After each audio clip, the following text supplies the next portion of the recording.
You're probably asking yourself, why that thumbnail? And the answer is, I tried it strictly for science. What? Well, that's partly true because as of update 1.9.51.0, aka the biggest Starfield update ever, the game, just like that thumbnail, has gone through some serious graphical upgrades. Welcome back to the channel. It's LtBuzzLitebeer, and there's a lot here to unpack. I've got some good news, I've got some criticisms, and I've also been adapting this to an unscripted format, which you ladies and gents seem to enjoy. In case you haven't done so already, consider hitting subscribe. It really helps out the channel, and ringing the notifications bell to receive those upload alerts.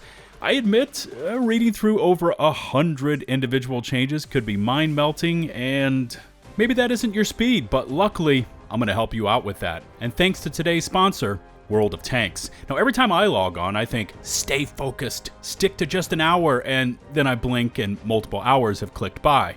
And that's bound to happen when you get to pick from over 600 tanks and take them into epic 30-tank battles. You've got the well-rounded machines, the heavy snipers that reward patience, that's me, and then you've got the mosquitoes that go speeding off under the guise of getting in an uber flank and are lost almost immediately. Now, where it gets downright hectic are at corners or choke points. Multiple teammates all peeking and shooting, taking turns on the front lines, and the moment you drive by the twisted metal of your targets, yeah, that's pretty damn cool. And it's completely free. But it gets even better. Use the code COMBAT or the link down below to score the Tier 6 Cromwell B, 250,000 credits and 7 days premium access, and you'll even get 3 free rental tanks that you get to use for 10 battles each, so you get a taste of what superior firepower can do on the battlefield. Even you grizzled vets who've been on leave for 30 days or more are in the running for some sweet goodies. Use the promo code COMBAT for 3 days premium access, the bargain camo, 7-day rental of the premium Centurion Mark 5/1, or 100,000 credit compensation if you already have this one in the garage. So, register now, use the link, grab the swag, and thanks again to World of Tanks for sponsoring this video. Good news, class! There is no comprehensive line-by-line patch notes review, at least not in this video. Yay! But I am going to touch on some of the highlights, starting off with Bethesda just going absolutely ham over the last, let's call it 2 weeks. They revealed Indiana Jones, and you bet I want to test that one out early. Hi-Fi Rush saw a big patch, 76 saw announcement after announcement, and of course, the Field of Stars saw its biggest ever patch go live. Now, as always, I've got you covered so you don't have to find it for yourself. Just check in the video description for a link to the full patch notes for update 1.9.51.0. And like I said, this one was pretty much limited to graphics, including major improvements to lighting, quality of life changes, and a host of quest fixes. The first thing you notice when you log in after downloading the patch is how dramatically the lighting effects have changed within Starfield, and it is a night and day difference when you step into interiors. Now, I wear glasses, and even with the blue blocker, anti-glare, and wearing SPF 1000, my retinas used to melt when I would go into a building interior, and that doesn't seem to be happening anymore. Unfortunately, I did not grab an in-game shot of the Jemison Mercantile back room, you know, the storage area, but I did find this one online, and then the footage I recorded fresh from today's session, and when I put them side by side, just look at the difference. It's also very noticeable when you interact with other characters inside interiors as well. As before, they looked like they had 12 spotlights over their heads and their skin was just glowing, and now it's more natural. Also, look at the character creation before and after shots to see how the effects of 1.9.51.0 have dramatically altered the look of the game. You know what? Screw it. I'm calling it the lighting patch from now on. I called one of the previous patches the NVIDIA patch, and now this is the lighting patch, which was, according to Bethesda, implemented in 73 different locations. Also, a massive change here, no more Henrys following you around throughout the game. And in case you didn't know, which I didn't, one of my viewers actually had to tell me this, but those damn asteroids that have been following us around for months actually have a name within the community, Henry. And as of the lighting patch, they've now been set free to wander around where they want. Bethesda also snuck one in on us when they fixed a crash that would happen when changing from full screen to windowed mode. Much appreciated, thanks Todd and crew. I'd also like to add in that I am seeing way fewer blinking visual effects and haven't run into any invisible stealth mode beasties since the lighting patch went live as well.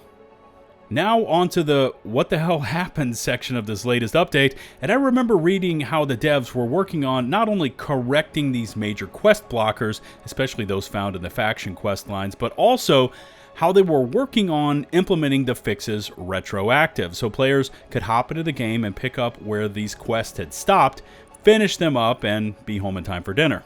And that doesn't seem to be the case. I mean, I don't see anything about that retro cure mentioned anywhere here in the patch notes, and I've received some WTF DMs from viewers asking where the hell it is, because it looks like you have to sift through your previous save files, hope you have one before you began the quest line, which is like looking for a needle in a haystack, and then revert your game back to that point, possibly losing huge amounts of hours already played just to start that quest line over.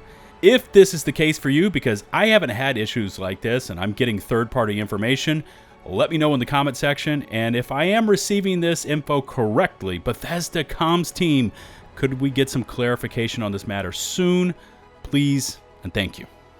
Now, one item that I have seen and still am concerns the UC Vanguard Safer Skies missions, which involves you speaking with Commander Tuala, and he gives you a random mission to kill some baddies that are acting naughty in some distant quadrant of the galaxy. Now, in my case, he sent me to eliminate hostiles around Grissom, and when I go there, nothing. Nobody shows up, no icons to travel to and do combat with. Again, just nothing's happening. And because you can't delete or abandon this mission, I can no longer receive these kill contracts for the UC outside of Terramorph bug duty.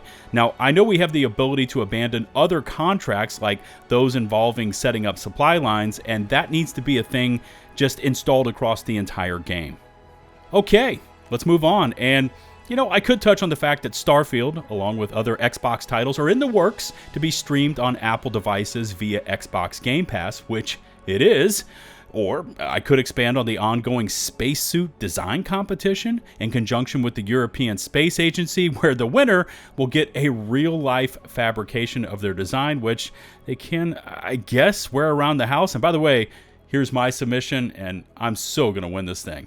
But I'm instead going to air some dirty laundry here and talk honestly about Starfield and Bethesda, because while I can appreciate the 100+ bug fixes and lighting improvements, or things like ultra-wide support, so on and so forth, what is missing here are the home runs, and you're going to need those to get people back on board with Starfield. I mean, we need consistent home runs dropping every month to a month and a half. And personally, I don't care if these are telegraph changes or shadow drops, which I think would be totally cool, by the way, but these need to be game changers. Now, we've heard of new ways to travel. Well, let's go. Let's try it out. And if it's not ready, maybe give us a small clip of what you've got planned. 15 seconds of test footage. That could go a long way to helping players see the Bethesda vision for how this is all going to play out. The same could be said of the new ship pieces and building mechanics, city maps, new customizable difficulty settings, along with those graphical fixes, some bug fixes, and addressing pesky quests and mission blockers. How about a shadow drop for a Series X performance mode? Just drop it like, hey explorers, check out what we've been working on. The previous NVIDIA patch was a blistering home run, and that's the scale of change this game needs. Just something out of the blue. Hey, we've overhauled space exploration from the ground up. We call it Space 2.0. And by the way, where's the creation kit? I know it's coming sometime in 2024, but the game needs those tools now.